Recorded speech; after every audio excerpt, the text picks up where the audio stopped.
Hello learners, I welcome you all to the second segment of lecture 36. So in the earlier segment we discussed about certain facts surrounding the case. In this segment we will discuss about certain scientific questions that the tribunal had to decide. Certain questions of fact that the tribunal had to decide before moving on to the merits stage of this particular case. So what are those issues? Basically, Allard had stated that Barbados had contributed to environmental degradation, which had affected his investment and which had affected his profit, basically rendered his investment of no value. And that is what his contention was, and that he says amounts to violation of Barbados Canada BIT, right? So, for that, the very first thing that the tribunal asked him to do was to prove that there was environmental degradation, and that the environmental degradation was either due to the actions or inaction of Barbados. These two things that he had to show. So, the tribunal had to look at a relevant period. So, when that environmental degradation had to be shown, and his initial investment was made in 1996. If you remember, he had bought the land in three phases, 96, 98 and 99.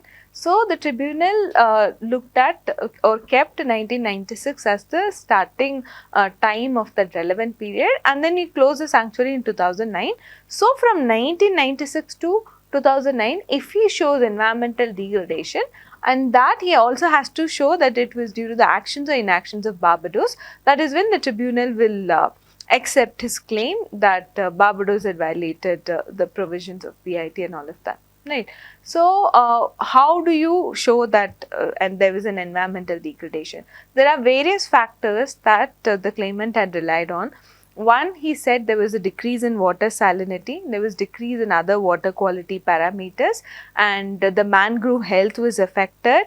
Then he stated that the fish, there was reduction in diversity and actually the number of fish. There was reduction in diversity and the number of birds.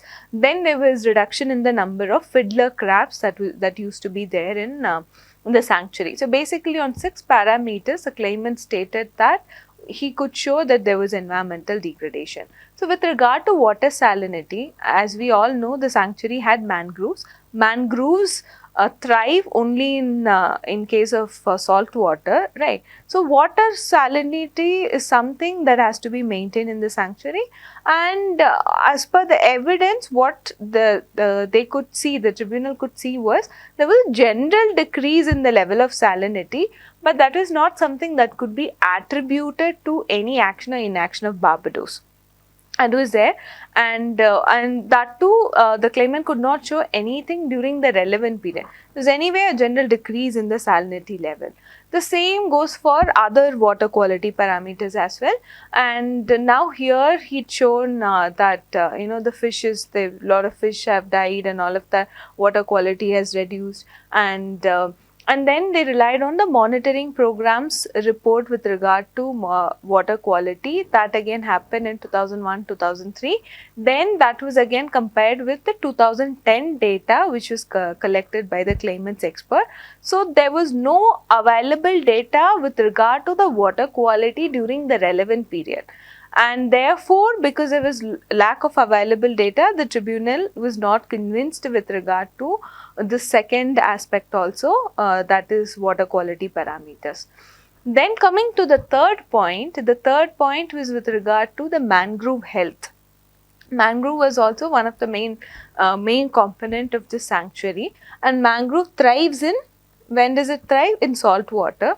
So therefore, there has to be flow of ocean water into the sanctuary through the sluice gate that usually happens. So that's something that was not there.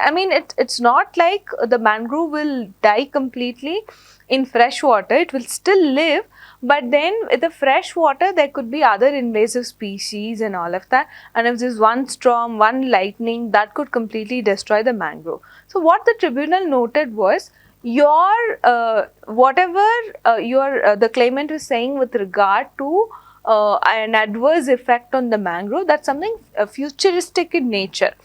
And when the sanctuary was closed in 2009, there was no imminent harm that had happened to the mangrove health. So the tribunal also refused to consider the third point as well. Then with regard to reduction in number of fish species, again there was this Cantano report that was there, but in comparison to Cantano report, the claimant sort of tried to prove that there was a decline in fish species by referring to the notes of one of the former employees of the sanctuary, Mr. Chenery.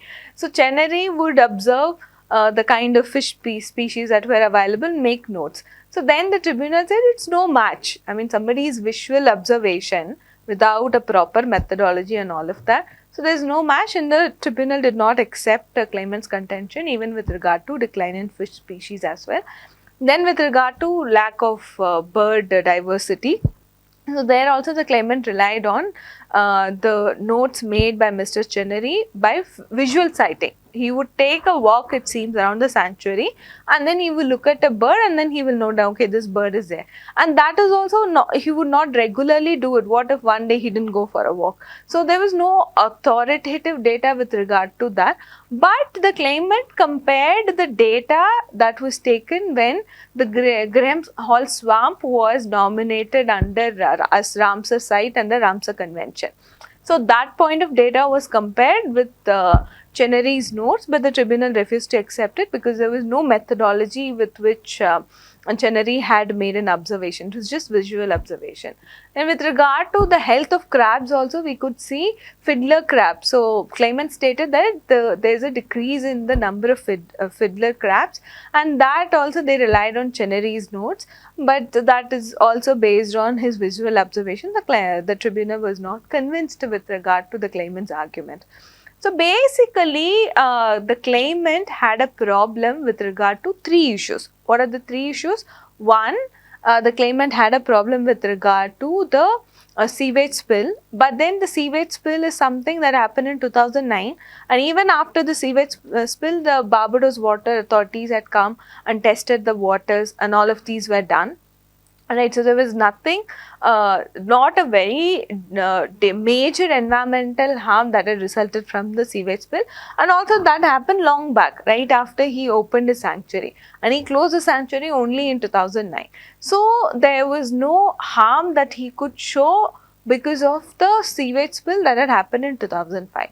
Then if we look at the second issue he had was with regard to the change of zoning plan.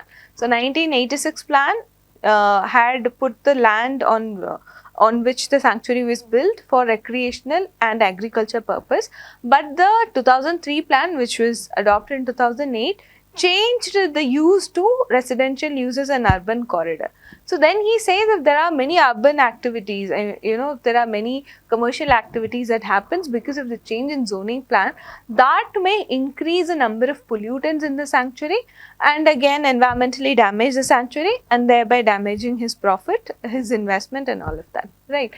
So here also the tribunal stated that you are not in a position to show us that such a harm has happened. Whatever Peter Allard was saying, that was in the futuristic sense. So because of the change in zoning law, was there an environmental harm that had happened? Did it affect the operations of the sanctuary? That Allard was not able to show. So the main contention of Allard was actually in the fact of the Sluice Gate mismanagement. He stated that Barbados had mismanaged the operation of Sluice Gate, and that seemed to be his biggest contention. So basically, even before he made the investment in 1980s, apparently the Sluice Gate used to be opened at least thrice a week. Then in 1990s, it used to be open but not as frequently as 1980s. But then after he had made the investment, it was less frequent, and at one point of time, the Sluice Gate was jammed open also because of the beach accretion, and there was an artificial sandbar that was there. So that sort of restricted the movement of Sluice Gate. Then eventually what happened was, eventually situation became like this. The Sluice Gate could be moved only with the manual intervention by heavy machinery and all of that. So then Barbados did do that. In 2005, it used heavy machinery to remove those obstacles. Then again it did once in 2009. But the contention of Allard was that since Sluice Gate was not managed properly because of by Barbados, because of which the salt water could not enter the sanctuary. Since the salt water could not enter the sanctuary, the ecosystem of the sanctuary was affected. Then Barbados stated that sluice gate is not the only way for which for a salt water to reach the sanctuary. There could be underground movement of water as well. So there are other ways for the salt water to reach the sanctuary. And then the tribunal also on the evidence found that even when the sluice gate was opened frequently in 1980s and 1990s, that was mostly done in the context of draining the flood water and all of that, not for the purpose of maintaining an ecosystem. So the tribunal again stated that the Allard was not in a position to show that Barbados has actually contributed to the declining nature of the environment because of the sluice gate mismanagement. Anyways, the tribunal was not convinced with regard to the fact that there was environmental degradation due to the actions of Barbados. But irrespective of this finding, they still went ahead and heard the merits of the case. The tribunal looked into whether there was a violation of FET clause, FPS clause, expropriation clause of Canada Barbados VIT. So that is something that we will discuss in the next segment. Thank you.